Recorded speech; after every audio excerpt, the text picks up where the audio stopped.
श्रील प्रभुपाद की जय, गुरु गौरांग की जय। तो कल के सत्र में हमने सुना था किस प्रकार से श्रील हरदास ठाकुर की भक्ति के प्रभाव से यवन लोग भी प्रभावित हो गए। जब यवनों ने हरदास ठाकुर को गंगा में फेंक दिया तो कुछ समय के बाद हरदास ठाकुर गंगा के तट पे पहुंच गए। उनकी मृत्यु नहीं हुई।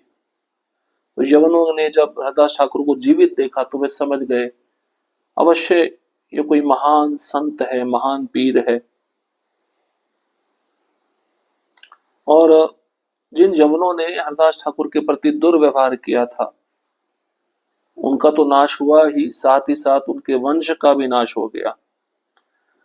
तो यवनाधिपति हरदास ठाकुर के दर्शन के लिए आते हैं और हरदास ठाकुर के चरणों में गिरकर अपने अपराधों की क्षमा मांगते हैं और कहते हैं आपके लिए सब समान है, आपका कोई शत्रु नहीं, आपका कोई मित्र नहीं, आपको पहचानने वाला मनुष्य तीनों भुवनों में कोई नहीं है।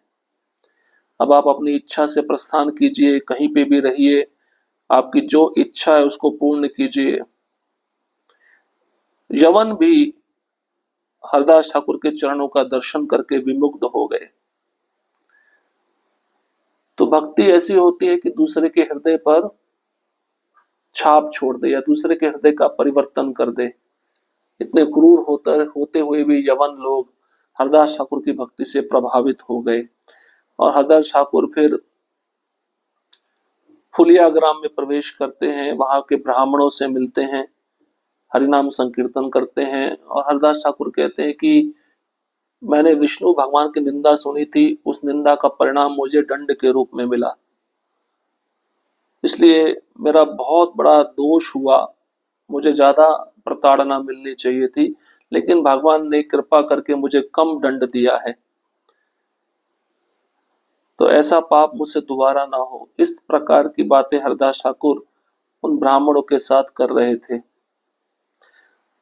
अब स्वयं हरदास ठाकुर हरिनाम संकीर्तन की महिमा का वर्णन करेंगे। हरदास ठाकुर फुलिया में आकर वास कर रहे थे, तब तक श्री गौरचंद्र ने भी अपनी भक्ति का प्रकाश नहीं किया था। उस समय जगत के सभी लोग विष्णु भक्ति शून्य थे। किसी को भी मालूम नहीं था कि कीर्तन कैसा होता है एवं उसका क्या उद्देश्य है। कहीं पर भी विष्णु भक्ति का प्रकाश नहीं था। सब लोग वैष्णवों को देखकर उनका परिहास करते थे। साधुगण आपस में मिलकर हाथों से तालियां बजाते हुए श्री कृष्ण नाम संकीर्तन किया करते थे। ऐसा करने से भी दुष्ट लोग क्रोधित हो जाते और पाषंडी मिलकर ईर्ष्या से उनकी आलोचना करते रहते थे। यह ब्राह्मण समुदाय राज्य का नाश कर डालेगा, इन सब के होने से यहाँ अकाल पड़ेगा। इन सब ब्राह्मणों ने उदर भरण के निमित्त विभिन्न प्रकार से छल कर विस्तार करके हरिनाम कीर्तन के द्वारा भावुकों का वेश ग्रहण किया हुआ है। वे कहा करते वर्षा के 4 महीने प्रभु का शयन होता है, ऐसे समय में उच्च हरिनाम कीर्तन करना क्या उचित है? निद्रा भंग होने पर प्रभु क्रोधित हो जाएंगे तो वे देश में दुर्भिक्ष कर देंगे, इसमें संदेह नहीं है। तो हरदास ठाकुर जब फुलिया ग्राम में आए थे, वहां पे रह रहे थे, तब तक चैतन्य महाप्रभु अपनी भक्ति का प्राकट्य नहीं किए थे और उस समय जगत के सभी लोग भगवान की भक्ति से रहित थे, शून्य थे। किसी को भी पता नहीं था कीर्तन कैसे किया जाता है, कीर्तन करने का क्या उद्देश्य है।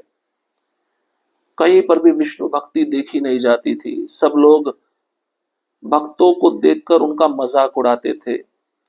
जब साधुगण भक्तगण आपस में मिलते थे, बैठकर हाथों से तालियां बजाकर श्री कृष्ण नाम संकीर्तन करते थे, ये सब करने पर भौतिकतावादी लोग क्रोधित हो जाते थे और पाषंडी लोग मिलकर ईर्ष्या करने लगते थे, भक्तों की आलोचना निंदा करने लगते थे। वे कहते थे ये भक्त समुदाय राज्य का नाश कर डालेगा, उनके कारण ही यहाँ अकाल पड़ेगा। इन भक्तों ने पेट भरने के लिए विभिन्न प्रकार से छल करके हरिनाम कीर्तन के द्वारा भावुक लोगों को अपने वशीभूत करके अपना वेश बदल लिया है। महीने के 4 महीने, जिसको चातुर्मास से कहते हैं, वर्षा के 4 महीने, उस समय भगवान शयन करते हैं। ऐसे समय में उच्च हरिनाम कीर्तन करना क्या सही है?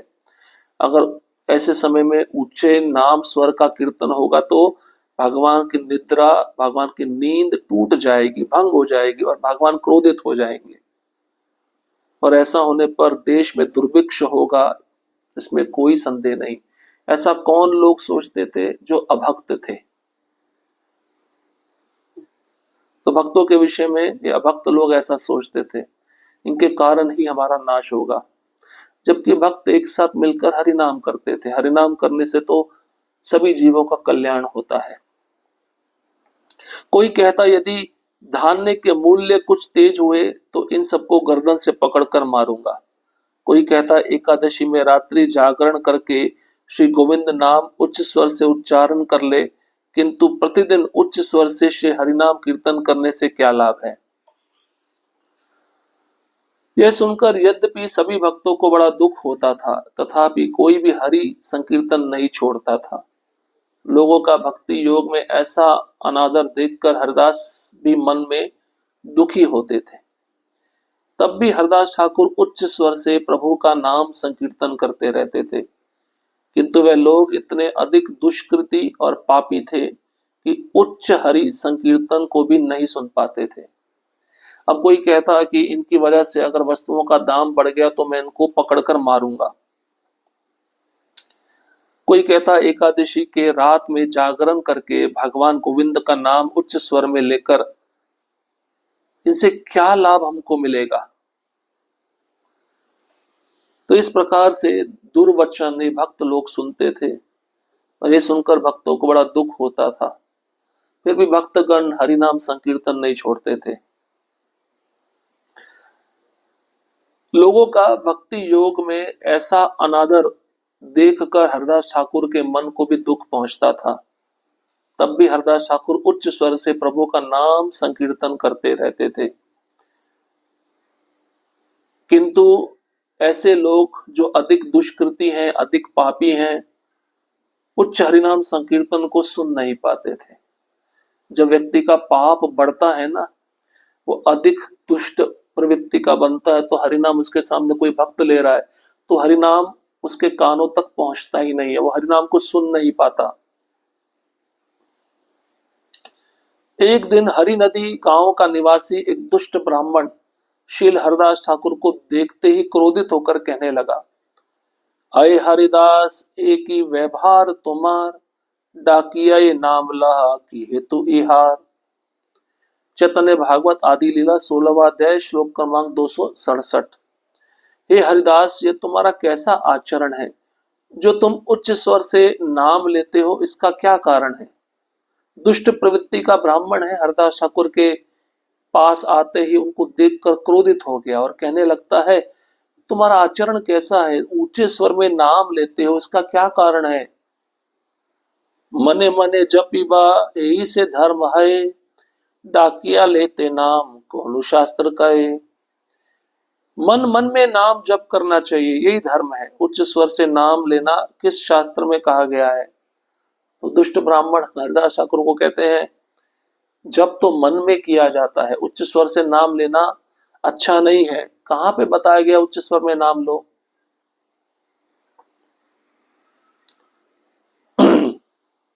किसकी शिक्षा से तुम उच्च स्वर से हरिनाम करते हो? यह तो पंडितों की सभा है, इसमें तुम बोलो। हरदास ने कहा, इस विषय का जितना तत्व और श्री हरिनाम का जो महत्व है वह सब आप लोग जानते हैं। आप सब लोगों के मुख से सुनकर मैंने जो कुछ जाना है वही आपके सम्मुख कहता हूं और कहता रहूंगा। हरदास ठाकुर भी कितने नम्र हैं। तो दुष्ट ब्राह्मण हरदास ठाकुर को कहता है कि किसकी शिक्षा से तुम ऊंचे स्वर में हरिनाम लेते हो? किसने तुमको बताया है? किस शास्त्र में लिखा है? प्रमाण बताओ। ये तो पंडितों की सभा है, इसमें तुम बोलो। तो हरदास ठाकुर नम्रता पूर्वक कहते हैं, हरिनाम का जो महत्व है, इस विषय का जितना तत्व है, वह सब आप लोग जानते हैं। आप लोगों के मुख से जो मैंने सुना है, जो कुछ जाना है, अब वही आपके सम्मुख मैं कहता हूं और इसी को आगे कहता रहूंगा। उच्च करी ले शत गुण पुण्य है, दोष तना कहे शास्त्रे गुण से वर्णय। उच्च स्वर से नाम लेने पर 100 गुना अधिक पुण्य होता है। इसमें शास्त्रों ने दोष तो कुछ नहीं बतलाया है, हाँ गुण अवश्य वर्णन किए हैं। तो हरदास ठाकुर उस दुष्ट ब्राह्मण के प्रश्न के उत्तर में कहते हैं कि ऊंचे स्वर में नाम लेने से 100 गुना अधिक लाभ होता है, 100 गुना अधिक पुण्य होता है। शास्त्रों में कोई दोष तो नहीं बतलाया है, लेकिन गुण ज्यादा मात्रा में बतलाए हैं। उच्च शतगुणम भवेत इति, उच्च स्वर से नाम ग्रहण करने पर जप एवं स्मरणादि की अपेक्षा 100 गुना फल प्राप्त होता है। तो मन में जो जप करता है या मन से जो स्मरण करता है, उससे 100 गुना अधिक फल उस व्यक्ति को मिलता है जो ऊंचे स्वर में हरिनाम ले रहा है। अब दुष्ट ब्राह्मण कहता है, उच्च स्वर से हरिनाम करने से 100 गुना पुण्य होता है, इसका क्या कारण है? हरदास ठाकुर ने कहा, हे महाशय, इसका जो तत्व वेदों एवं श्रीमद् भागवत में वर्णित है वे सुनिए। हरदास ठाकुर के श्रीमुख से सब शास्त्र स्फुरित रहते थे, अतः वे कृष्णानंद रस में निमग्न होकर व्याख्या करने लगे। शून्य विप्र सकृत सुनिले कृष्ण नाम, पशु पक्षी कीट जाए श्री वैकुंठ धाम। श्री चैतन्य भागवत आदि लीला 16वां अध्याय श्लोक क्रमांक 278। हे ब्राह्मण सुनिए, एक बार श्री कृष्ण नाम सुनने पर पशु पक्षी एवं कीट भी श्री वैकुंठ धाम को चले जाते हैं। उस ब्राह्मण ने पूछा, उच्च स्वर में जो तुम हरिनाम लेते हो 100 गुना पुण्य मिलता है, इसका क्या कारण है, क्या लाभ मिलेगा उच्च स्वर में हरिनाम लेने से? हरदास ठाकुर ने कहा, इसका वर्णन वेदों में भी दिया गया है, श्रीमद् भागवतम में भी दिया गया। अब सुनिए, हरदास ठाकुर के श्रीमुख में सब शास्त्र सब वेदों के ज्ञान स्फुरित रहते थे, अतएव हरदास ठाकुर कृष्ण आनंद रस में निमग्न होकर व्याख्या कर रहे हैं हरिनाम की। वो कहते हैं, विप्र सुनिए, एक बार जो भी श्री कृष्ण नाम को सुनता है, पशु हो, पक्षी हो, कीट हो, पतंग हो, कीड़े मकोड़े हो, वो सब श्री वैकुंठ धाम चले जाते हैं एक बार श्री कृष्ण नाम सुनने से। ये हरि नाम का पुण्य है, प्रभाव है। तात्पर्य प्रभुपाद जी इसके विषय में तात्पर्य लिखे, उसको श्रवण करेंगे। हे विप्र, साधु भक्त अथवा वैकुंठ के श्री मुख से कृष्ण नाम श्रवण करने पर श्रवण इच्छुक सभी जीवों के कर्ण रंध्र में प्रविष्ट होकर वही उच्चारित वैकुंठ शब्द उनको माया बंधन से मुक्त कर देता है। कारण वैकुंठ नाम जीवों को भोग बुद्धि से विमुक्त करके उनमें वैकुंठ वस्तु की सेवा बुद्धि को जागृत करता है। भक्त जीवारूप वैकुंठ धाम में जड़ाकाश की भांति बुद्ध जीव का भोग्य अज्ञान न रहने पर एवं वैकुंठ नाम पूर्ण अद्वैय ज्ञान वाचक होने के कारण जीवों को भोगमयी बद्ध दश में आबद्ध नहीं करता। इसलिए वैकुंठ भगवान नाम ग्रहण करने से जीव मुक्त हो जाता है। बद्ध जीव को अपने संसार बंधन से मुक्त होने के लिए मुक्त पुरुष से मंत्र दीक्षा रूप अनुग्रह ग्रहण करना चाहिए। मंत्र सिद्ध होने पर उसका उच्च स्वर से नाम ग्रहण करने का अधिकार प्राप्त हो जाता है। तब वे जगत गुरु का कार्य करते हुए बद्ध जीवों के जड़ाकाश में कृष्णेतर बहुविध भोगे चित्त मनोहर असत शब्दों से प्रजलपादियों को सुनने के कारण अनर्थ दर्शन से अत्यंत दुखित होकर उनको भोगमयी जड़ानुभूति से विमुक्त करके शुद्ध सत्व वैकुंठ राज्य की ओर प्रेरित करते हैं। साधारण मूढ़ मनुष्य ऐसा मानते हैं कि मात्र एक बार उच्चारित वैकुंठ नाम के श्रवण से एवं वैकुंठ के कीर्तन फल से शास्त्रों में जो वैकुंठ गमन वर्णित है वह अर्थवाद मात्र है, किंतु प्रकृत प्रस्ताव से वैकुंठ नाम का अतीन्द्रिय प्रभाव उस प्रकार भ्रांत जड़ विचार परायण परिमापक के शूद्रतम मस्तिष्क के अंतर्गत आ नहीं पाता। वैकुंठ नाम को माइक वस्तु के समान मानने से जीव की भोगमयी कुप्रवृत्ति अतीन्द्रिय अप्राकृत अधोक्षज वैकुंठ वस्तु को नहीं समझने देती। इसलिए जीव का वेदों और वेदानुग सात्वत शास्त्रों में विश्वास न होना उसकी भाग्यहीनता का ही परिचायक है। ये जो तात्पर्य लिखा है ये श्रील भक्ति सिद्धांत सरस्वती ठाकुर महाराज लिखे हैं। इसमें मूल निष्कर्ष के रूप में बताया गया है कि जो हरिनाम शुद्ध भाव से लेता है उसकी इंद्रियां शुद्ध हो जाती है, शुद्ध इंद्रियों से वह शुद्ध सेवा कर पाता है, भगवान के नाम रूप गुण लीला धाम को समझ पाता है। लेकिन नाम तो ले रहा है विपरीत तरीके से और उसके मन में भोग बुद्धि बैठी हुई है, तो माइक वस्तु के माइक जड़ प्रभाव के कारण वह कृष्ण के नाम रूप गुण लीला को समझ नहीं पाएगा। उसका जो आवेश है, उसकी जो इंद्रियां है इस भौतिक संसार के भोगों में लगी रहेगी। और अगर उसको प्रगति करना है तो एक गुरु को ग्रहण करके उनके समक्ष नतमस्तक होकर उसको हरि नाम गुरु के आज्ञा के अनुसार लेना चाहिए, शरणागति के भाव से, तभी वह उस नाम की महिमा को समझ सकता है, उसके नाम का प्रभाव दूसरे जीवों पर हो सकता है। यन्नाम ग्रहणखिलान् श्रोतुनात्रानात्मनमेव च सद्यः पुनाति किं भूयस्तस्य स्पृष्टः पदाहिते। हे अच्युत, मैं आपके दर्शन मात्र से ब्राह्मणों के दंड से तुरंत मुक्त हो गया। जो कोई आपके नाम का कीर्तन करता है वह अपने साथ साथ अपने श्रोताओं को भी पवित्र बना देता है, तो फिर आपके चरण कमल का स्पर्श न जाने कितना लाभप्रद होगा।